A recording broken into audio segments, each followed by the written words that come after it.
নমস্কার বন্ধুরা, বাংলা গল্পের সোনাঝুরিতে আজ আমরা একটি হরর অলৌকিক গল্প কাহিনী শুনব। গল্প শুনে ভালো লাগলে সঙ্গে থেকে চ্যানেলটি অবশ্যই সাবস্ক্রাইব করবেন। তো বন্ধুরা, চলুন শুরু করা যাক। শীতের রাত, স্টেশন তখন প্রায় ফাঁকা, কেউ নেই। হলুদ আলোয় ভিজে থাকা প্ল্যাটফর্মটা যেন ঘুমিয়ে আছে। রাত তখন 12টারও বেশি। আজকের শেষ লোকাল ট্রেন। অরূপ চাকরির ইন্টারভিউ দিয়ে ফিরছে। ফোনে নেট নেই, ব্যাগ ভারী, মাথাও আরও ভারী। ট্রেনটা আসতেই সে উঠে পড়ল। কামরায় লোক বলতে হাতে গোনা। একজন ঘুমন্ত বৃদ্ধ ও একজন কলেজ ছাত্রী, আর আর জানালার পাশে বসে থাকা একটা কালো শাল জড়ানো বৃদ্ধ। ট্রেনটা ছাড়ল। শুরুতে সব স্বাভাবিক ছিল।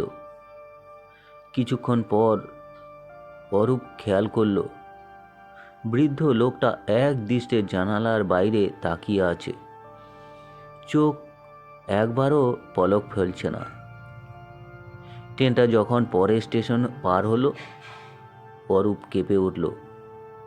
স্টেশনের নাম বোর্ডে লেখা নেই, শুধুই ফাঁকা কালো। এটা আবার কোন স্টেশন?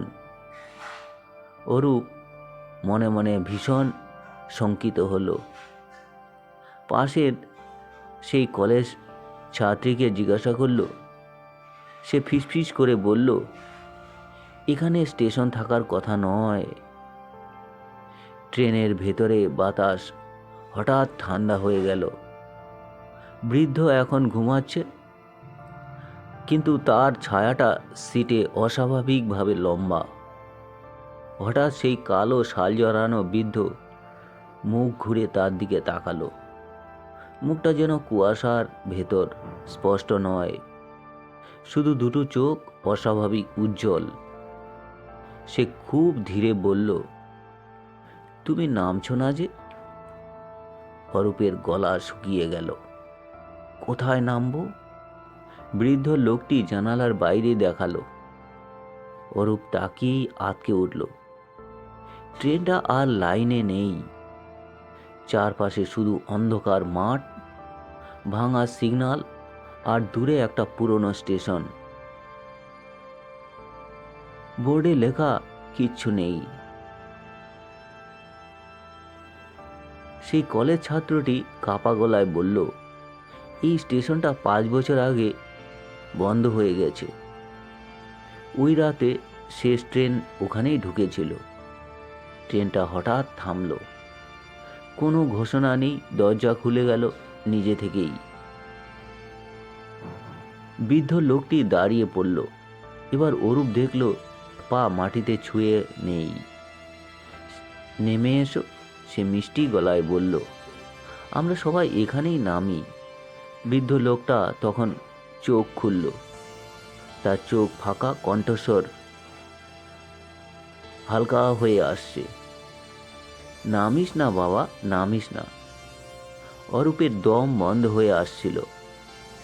সে দরজার উল্টো দিকে দৌড় দিল, কিন্তু ট্রেনের ভেতরটা যেন অসীম লম্বা, শেষ আর হচ্ছে না। হঠাৎ ট্রেনটা একটা ঝাঁকুনি দিল। একটা তীব্র শব্দ, চিৎকারের আওয়াজ। অরূপের চোখ বন্ধ হয়ে এলো। একটা জোর ধাক্কায় তার ঘুম ভাঙল। এই ছেলে, স্টেশন শেষ। গার্ডের গলা ভেসে উঠল। অরূপ লাফিয়ে উঠে বসল। ট্রেন পুরো খালি। কোনো কলেজ ছাত্রী নেই, সে বৃদ্ধও নেই। কালো শাল জড়ানো সেই মহিলাও নেই। হাঁপাতে হাঁপাতে অরূপ নামল। স্টেশনের নাম তার নিজের স্টেশন। সব স্বাভাবিক। সে স্বস্তির নিঃশ্বাস ফেলল, কিন্তু বাড়ি ফিরে আয়নার সামনে দাঁড়াতেই সে জমে গেল।